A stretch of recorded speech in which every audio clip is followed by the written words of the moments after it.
Millions of people all over the world will watch and will listen to this event.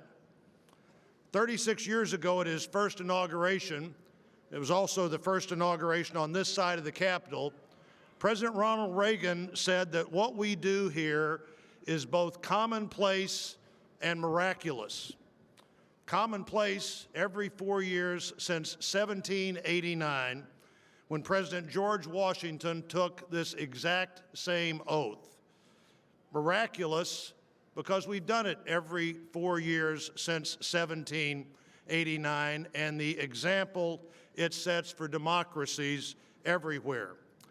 Washington believed the inauguration of the second president would be more important than the inauguration of the first.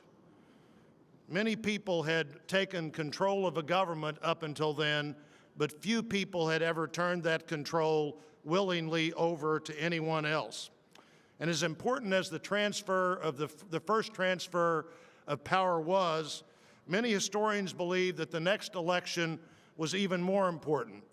When in 1801, one group of people, arguably for the first time ever in history, willingly, if not enthusiastically, gave control of the government to people they believed had a dramatically different view of what the government would, should, and could do. After that election that actually discovered a flaw in the Constitution itself, which was remedied by the 12th Amendment, Thomas Jefferson, at that inauguration, beyond the chaos of the election that had just passed, said, "We are all Republicans, we are all Federalists." After 4 years of civil war, Lincoln's second inaugural speech tried to find reason for the continued war when he pointed out that both sides prayed to the same God.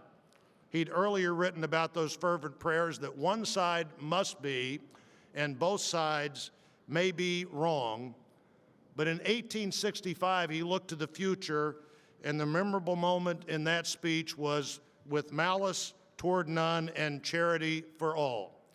In the middle of the Depression, the country was told that the only thing we had to fear was fear itself.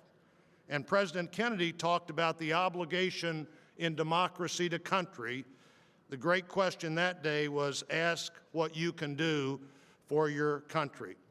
So we come to this place again, commonplace and miraculous, a national moment of celebration, but not a celebration of victory, a celebration of democracy.